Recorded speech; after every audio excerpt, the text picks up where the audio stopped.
Hi, everyone. Thank you for joining us today, and thank you to all of the amazing teams. I think this is going to be a really sort of interesting discussion. I think in some of our sort of preparation conversations, it's gotten quite sort of philosophical and intellectual. So we'll see what paths our conversation takes. Maybe I'll just give a quick introduction.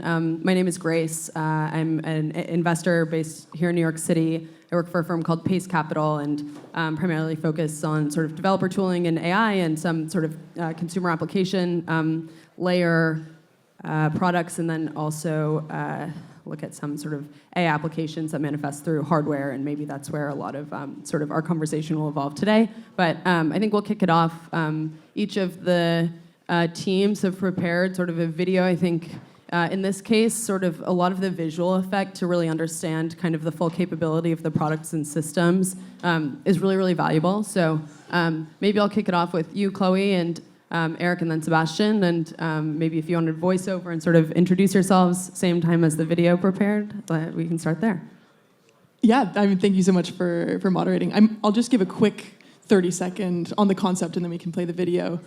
So yeah, nice to meet you all. My name's Chloë Ryan. I'm the CEO founder of a company called Acrylic Robotics. If you haven't seen us yet, we've got our I'll play a video, but we've actually got the real robot up here on the left. You can go check it out afterwards.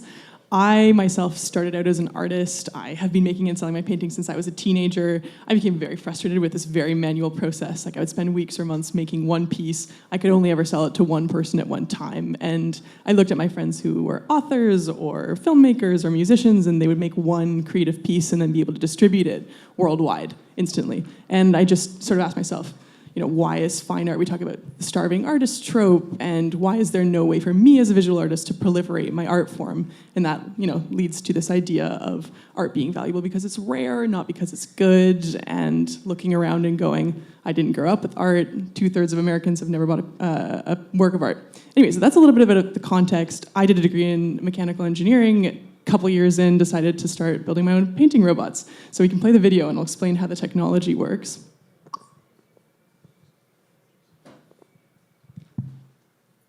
So we've got two main input methods. We capture the artist's brushstrokes while they paint using a digital tablet interface. So you can imagine an artist painting on an iPad or on a tablet. We capture the pressure, the speed, the tilt, the pigment, etc. And then we've got these big industrial robotic arms that will reproduce every single stroke layer by layer, meaning that we can capture the rhythm and the style and the stroke chronology of the original painter, producing a much higher fidelity piece than a flat photo print. And then the second thing that we're working on is how can we allow buyers or users to customize their own art pieces. So upload a photo, here's a picture of my kids or my dog or whatnot. Pick the artist's style. It has to be an artist who has opted in. We need the artist's consent, and we always give artists royalties whenever we train using their style. So then you can get something custom made with real materials in exactly the style that you're looking for. So yeah, robots that paint, and then mission being, how can we make the world a more beautiful place? We'll talk a lot about this throughout the rest of the conversation. Thank you, Chloe. Eric, let's see if I can get this video. Let me stand up, just because I'm cranking my neck here. Just so I can Should I play the video at this time? Let me do I think that's actually a good idea. Let me do a 30-second. So good afternoon, everyone. So my name's Eric Wollberg. I'm the CEO and co-founder of Prophetic. We're building a wearable neurotech device that operates using transcranial focus ultrasound as the neuromodulation modality. So we actually pass ultrasound through your skull to your brain and actually activate neurons. We're primarily targeting your prefrontal cortex, which is where your high-order cognitive functions are. And so basically we send out that pulse, and then we use EEG in real time to read the power spectral band to see how that's actually impacted your brain. We pass that data through a transformer architecture, which then changes the successive pulse of ultrasound in a closed-loop fashion. Now, we do this waking state. I can elevate your mood or make you focus. But if I insert a REM classifier and let you sleep with this, our actual aim is to induce what's called a lucid dream. So that's the awareness that you're in a dream that begets the control of the phenomenological contents of that dream at will. Or simply put, what you imagine becomes. I'll walk you through this. So you're just going to see just the hardware side of this, right? So those are two transducers. Here's a brain. You probably know what that is.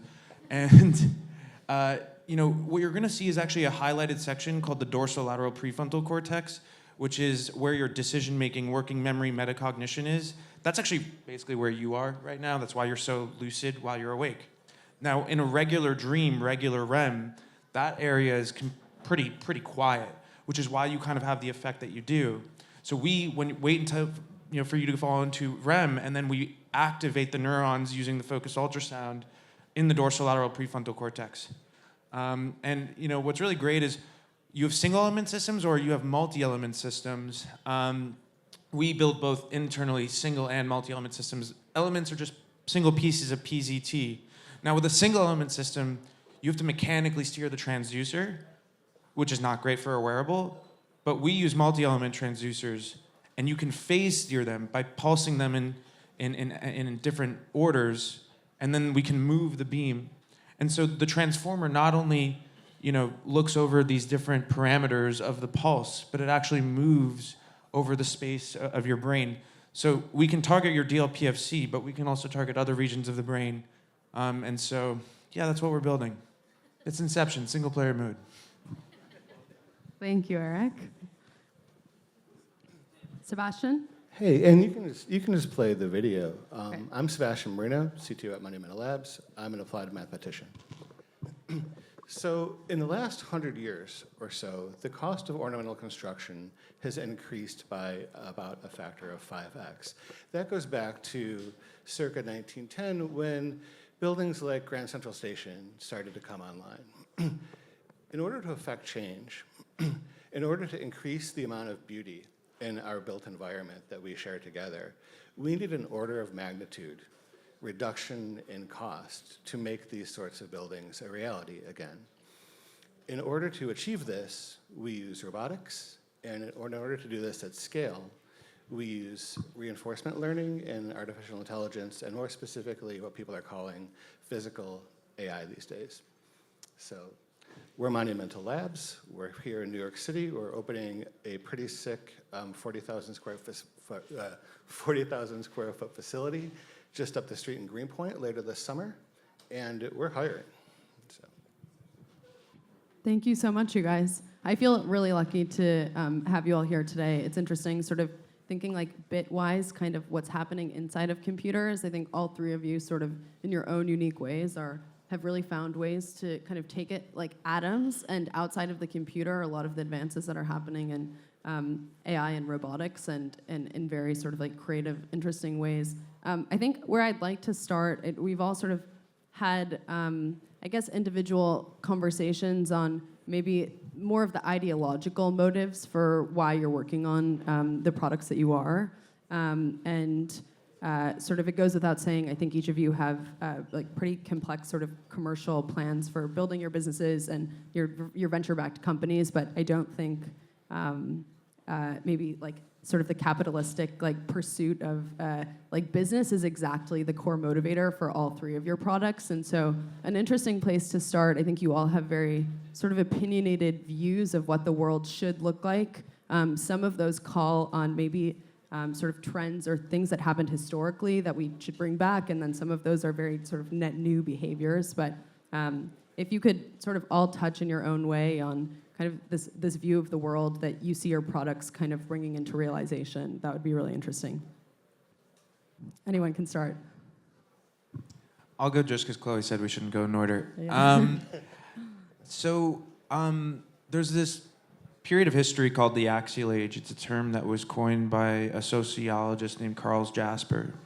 And what he noticed was that there was this kind of couple 100-year period where basically the entire metaphysical stack of humanity was created, everything from Buddhism to Platonism, etc. If I look at modern society today, it's not just the boring kind of Nietzschean "we killed God." It's really just that we've exhausted our metaphysical stack. And so the people that gave us those metaphysical systems were prophets. When I came up with the idea for Prophetic, I was living in Jerusalem, reading a lot of theology, as one does when you live in such a place, and noticed that these prophets received their prophetic wisdom in dreams. And so I think my big aim is to reinvigorate like a new axial age. like to kind of recreate or create new metaphysical kind of heights. And I think there's a lot of downstream things to that. I think maybe just like more concretely is like what that allows you to do is like it re-enchants your world. And I think that's really important. Yeah, I could go on, but I'll just end it there. What can we talk about? Maybe one of your favorite sort of like discoveries or inventions that sort of occurred dream first. Sure. Yeah. So one of the most prolific pure mathematicians of the 20th century was a guy named Sebastian Marino, who grew up in utter poverty.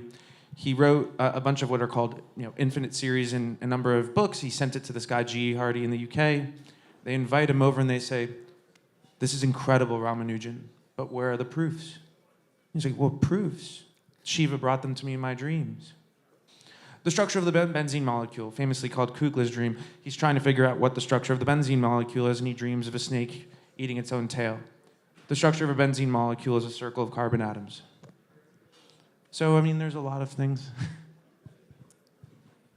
I think in our case, kind of riffing on that thought of like, I don't know, like, inspiration, I think we kind of ask ourselves the question, where have all the beautiful buildings gone? Where is the construction that inspires us, that gives us the dignity and grace and shared public space that we want to imbue with, beautiful monuments and beautiful structures and all of these things. And we look at this very specifically from an AI perspective of how can we use reinforcement learning, in particular, computational geometry, applied mathematics, and these sorts of technologies and tools to eliminate and optimize out, essentially, the parts of the craft that are essentially busy work. So if you're going to make a sculpture, you're going to start with something that's essentially like a refrigerator-sized block of marble. And trapped inside that is a beautiful statue. So if we can use robots to unlock the interface within like a centimeter or so of the limit surface of that sculpture, we can empower our artists to work and spend their creativity really on the meaningful parts of actualizing that form. And I think that's a really interesting and different way to manifest an application of AI, outside of 3D diffusion models and 2D diffusion models these days. I think a part of my why is actually very similar. It makes sense that it's similar, but it's very similar to Monumental Labs, is just looking at the world and going, where has all the beauty gone? I didn't grow up in a house with a ton of art all over the walls, and I just think it was been interesting thinking about, all of you walked here today, you probably listened to music, you probably watched TV last night, you probably read a book, because these are all really important art forms and forms of propagation of human culture and societal dialogue and societal critique.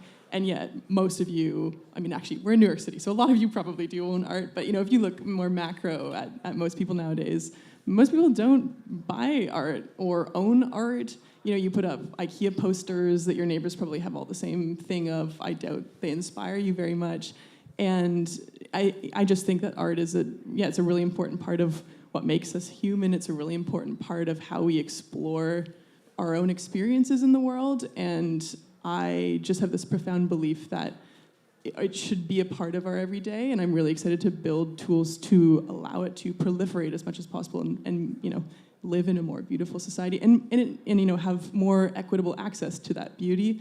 I think there's this commonly held idea that art is for rich people, or you need to have a certain wealth or status level in order to participate in the fine art ecosystem. I just think that that's categorically untrue. I think it's part of human nature to love art and to be inspired by art. And how can we bring that to the mass market, to the general public, who right now are completely shut out from the ecosystem, from the art ecosystem?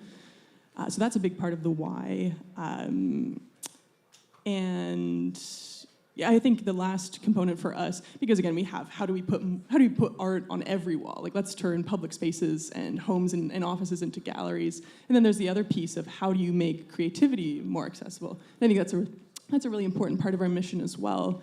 Like, I talk all the time with people who go, oh yeah, like I remember how amazing and how fun it was to finger paint when I was a little kid. And I go, everybody in this room used to make art and used to love it. I pretty much guarantee you, unless you were, I don't know, a little bit weird. Most kids love art, right? And where does that go? And how can we keep that joy of creativity alive as you get older? Like making art is really hard. It's expensive. You have to take years of color theory to have your paintings not look bad. And so anyways, how can we move a few layers of abstraction up and make the act of art making easier to allow more people to access that state? So that's another important part of my why. It's so... Here, go ahead. I was just going to say, because when we had our pre-conversation, we were talking, what I think is very interesting is, I think Micah and I, when I first met and when we were talking about this, we talked about this, which is, so in Rome, there was this, ancient Rome, there was this concept of, public opulence and private squalor. And that's why Rome is beautiful, because they cared about these public spaces. And today, I would argue that we have kind of public squalor and private satiation.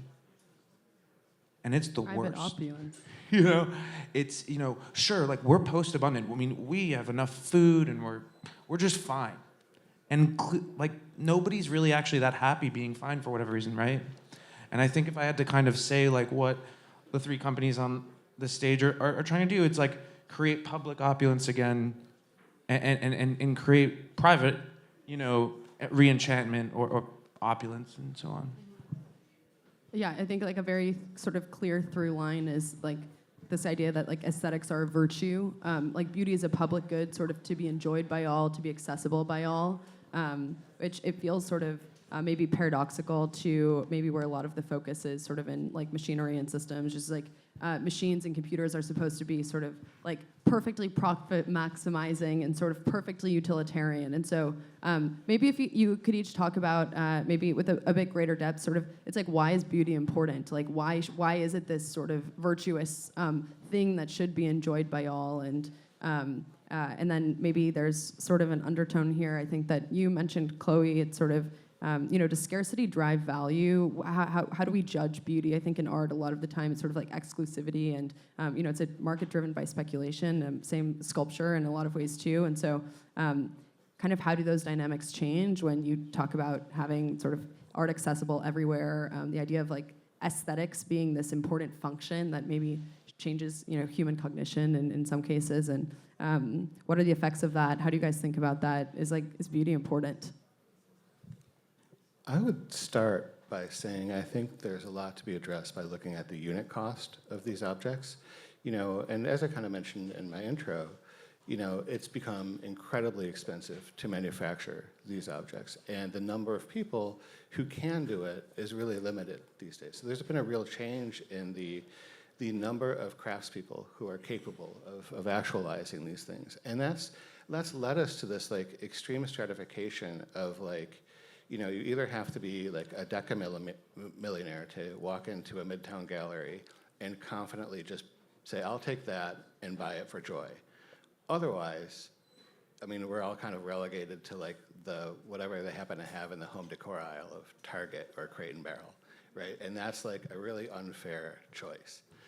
And so I think, kind of to our point, we're like, how can we use mathematics and robotics and artificial intelligence to, make objects that are coveted, that people want to have and want to own and want to be part of their life. Not necessarily inexpensive, but not unattainable either.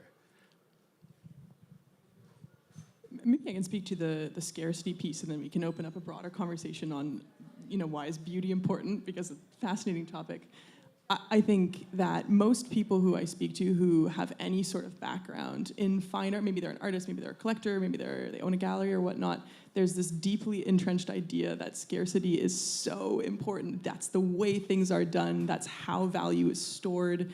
And I love to push people to go, why is that, and who does that benefit? Is it these emerging independent artists? Like, probably not. Is it the collectors who, it's financialized, it's a store of value at this point, right? And how can we move visual art to be less of a financialized asset class and more of a method of propagation of beauty? Maybe maybe these are two different things, but how can we at least, and we talk about, you sort of hinted at, are we bringing back something old, or are we building a new market? And maybe we can't shift this. Maybe we just have to build a whole new market for visual beauty in our society. But virtually all other forms of human creativity are not valued based on scarcity. It's not, oh, I own the only album and it sits in my bunker in the Alps collecting dust until X number of years later when I can resell it for a higher price point.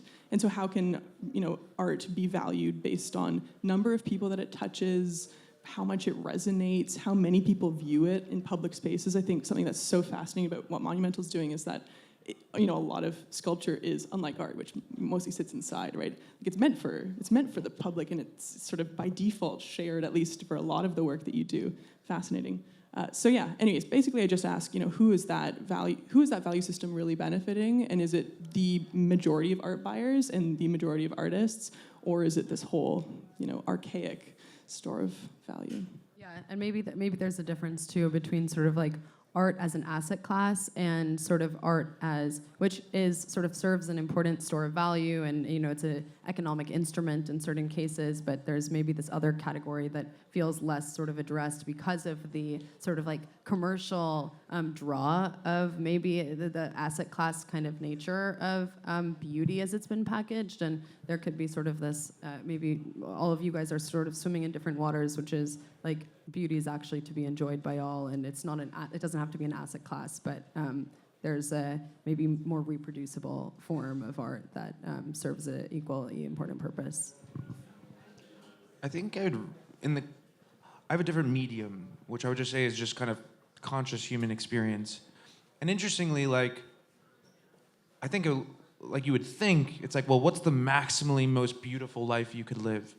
But I think beauty in the context of a human life is actually something more like novelty. So, I think about my grandmother. My grandmother lived to be 98. She fled the Nazis through Franco Spain, got on a boat, ended up in New York Harbor, worked for the OSS translating because she spoke 7 languages like people did back then. She was married off to some guy, but then met my grandfather at a Russian Easter party. They're both Jewish. Why are they both there? She lived this big life, this full life. And, okay, we're here in New York. When we leave our door, our home, the number of things, the permutations of things that could happen to us are so constrained, actually. Now, if you go to Lagos, Nigeria, we were talking about this last night, if you go to Lagos, Nigeria, you might not come back. That is a possible, outcome, right? And now, surely we're more safe and more fed and kind of and so on and so forth, and we live in this abundance, but we lose something deeply as a result of this. And I think, with like a lucid dream, right? Yes, in some sense, what you imagine becomes. I don't know why you would put yourself in a room with 4 white walls, but I think what really matters is just novelty. Just and trials and tribulations. Would you just choose to be in a video game that you always win? No, I don't think so. And so yeah, I think what a beautiful life is not beautiful per se. It's just full with the cornucopia of possible human emotions and experiences. It's inspiring and deep. There's something interesting that sort of imperfection. Maybe we can talk about imperfection versus perfection, and it's imperfection is art in a lot of ways. I think kind of this Lagos, Nigeria versus New York City. Not that New York City is perfect and Lagos is imperfect, but sort of the maybe less developed nature of one versus the other creates possibility or not possibility. And Sebastian, when you were this sort of struck me as you were talking about craftsmanship and sort of losing the art of craftsmanship, but also it's craftsmanship is the human hand. And so as we talk about sort of making art with machines, and maybe there's sort of a greater level of predictability that you can kind of rely on the machine for, sort of what do we gain or what do we lose on like I think of sort of like the woman with the guitar of like Picasso, which is sort of like the beauty of the painting is that it was like a redo. And so what is the line of sort of perfection, imperfection, and maybe this gets into sort of our next topic, which is like sort of spectrum of like substitution of human versus maybe the other side of that is sort of enabling human augmentation, maybe sits somewhere in the middle. But yeah, I don't know if anyone has anything to say sort of on the note of like what does it mean for a human's hand to make versus a machine, but there might be something there. I might add just briefly on this subject, this is not really my area, but like de-extinction has been a recent topic in the media. And I kind of look at a lot of what we're doing as kind of trying to de-extinct or reinvigorate, you know, a market where artists do participate in the manual production, you know, of fine art objects. You know, and that does, of course, imbue them with enormous value and importance. And I think that's a bit of the undercurrent of what you're getting at.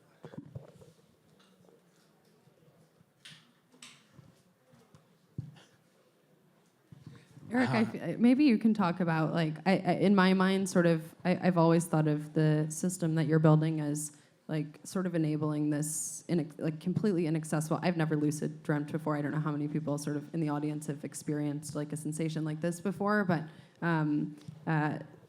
I've sort of always thought of your system as, like, what would happen if we could enable people to think in this way, not in any sort of substitution sense, but, you know, it's a maybe less typical way of thinking about how systems like work with like the end extension of a hand of a man. Like maybe you can kind of talk about, I don't know, what happens when you, like, what happens if everyone has the ability to access something that is like a higher level of consciousness? I don't know how do you reason with something like that? Yeah. So you know, one thing that's kind of important, right, is like, so I can make you focused or make you, you know, happy, but I don't like choose the content of your consciousness. So like look at VR. Like the big worry, right, is that we're all just gonna be strapped in, you know, like on our floor, you know, and some algorithm is generating the actual contents of your consciousness, right, in your visual field or your auditory field. What we do is we just induce, like in the context of a lucid dream, I'm just bringing you to that state, and you choose what happens next. I call this noetic sovereignty. Like, this is really important in my mind. Now, to the question that you asked at the end, like, what happens? Fuck if I know. I mean, something between the axial age and the technological singularity. That would be my guess. And, like, I really think that. And I'll just say that, like, I just want to be very honest, like, that scares the shit out of me. I mean, you know, everything I've just said, right? But, like, I live in Brooklyn. You know, like, it's not like I'm, like, some, like, you know, like, I do live a constrained life, and I'm a modern, you know, human being, a postmodern human being. But I think that this is probably inevitable. And I think the last thing I'll say is just, you know, if you've ever seen the movie Her, I'm about to ruin it. At the end, right, she goes away with all the OSs, and he's like, you know, the human that fell in love with her is like, well, where are you going? And she says, well, it'd be really hard to explain, but if you ever get there, come find me. And I think one of our anxieties around AI is that we're really worried that that's going to turn out to be us. And the honest truth is that, like, if we want to go wherever that is, like, we're going to change radically. Like, radically. I don't know what that really looks like. Here, Chloe, go ahead. But maybe something that I'd be curious if there were points along the development of the product process for any of you where sort of like the input of human centricity was very important, and you sort of had two paths in front of you, and maybe you thought, Sebastian, for you guys, it may have been, what is the line between how much the system can produce, and then at what point do we hand it off to like our human craftsmen to finish the work? And Chloe, it might be something different for you, but I'd be curious sort of at each point of the development process, I'm sure a lot of decisions have to be made. Maybe there were some critical points where you thought about sort of the role of the human at the center of the experience versus maybe a substitution thought. Go ahead. Maybe I'll just give a quick, take one step back to your previous question, and then I'll dive into this. Lots of thoughts on that.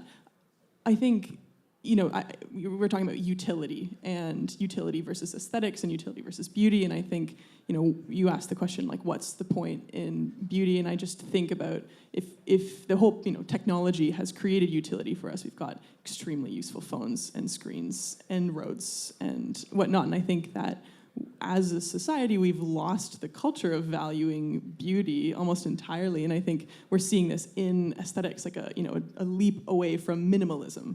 Gone are the entirely white rooms and the flat white houses and whatnot. And you also talked about the thread of perfection versus imperfections, and it even makes me think a little bit about lucid dreaming of how can I walk, and what you said about novelty. How can I walk into a space and be surprised? Like, that's inherently not minimalist, and it makes life much more interesting. And same thing with monumental and sculptures. Like, I would love to have that wall look different than that wall and look different from that wall, and that's going to slow me down. It's sort of anti what these spaces have been built for, which is utility, but it is pro novelty and stimulation of brain. And I was just thinking, you were talking about lucid dream and driving to work and how there's very few differences. Like, wouldn't it be fascinating if you're driving down and one route to work is this white tunnel where you can see nothing but just white tunnel, and then the other one is every single building has an entirely different architectural style because Monumental has crafted that, and every single billboard is painted with these different artistic styles, and maybe I can't even conceptualize what that might look like, and it sounds a little bit like a lucid dream. But I just want to add, like what Eric was saying. Like, I think beauty transcends your public experience.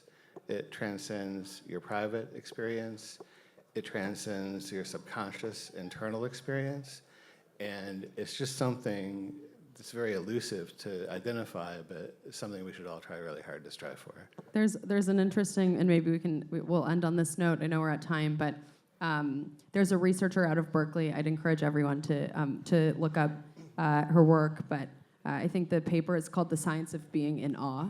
But it's actually a paper that sort of, like, in a statistically significant way, sort of proves that cognitive behavior actually changes when you're in an environment where you sort of felt in awe. And I think as we think about it, like art and embellishment and a lot of the things that feel sort of like, I can't believe a human was able to sort of accomplish this, or this thing actually is real.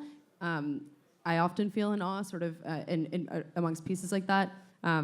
I think it's why California is sort of a place of, like, innovation in other ways. It's sort of like you're sort of awe-inspired a lot of the time by sort of like the vastness of natural resource and what that feels like. And so you could talk about technology in Silicon Valley a different time, but that feels like maybe a sort of legitimate validation of sort of why are you building the things that you are. It's sort of pushing forward our collective ability to create things as humanity and civilizations. Beauty is real. One quick thought, just to sort of tie that loop together, and it relates to your last question. You're asking about human augmentation versus human replacement, and I think something that unites all three of us is that we are not providing the end experience. You're not providing the thing that's being sculpted or the piece or the experience. We are all building tools, like we're building creative tools, and I think a lot of people, all of this revolves in the question of will we replace, and I go, absolutely not. Like, I think it's almost a paternalistic failure of the imagination to assume that we know what's best for artists and what's best for society, and all we can do as builders is build these tools and put them in the hands of people here today. There's a lot of artists in the crowd, and let them build the future of society or the future of the inside of your brain, and let it be a really beautiful place. So, yeah. I think that's a great place to end. Thank you. Thank you guys so much. Thank you. Thank you.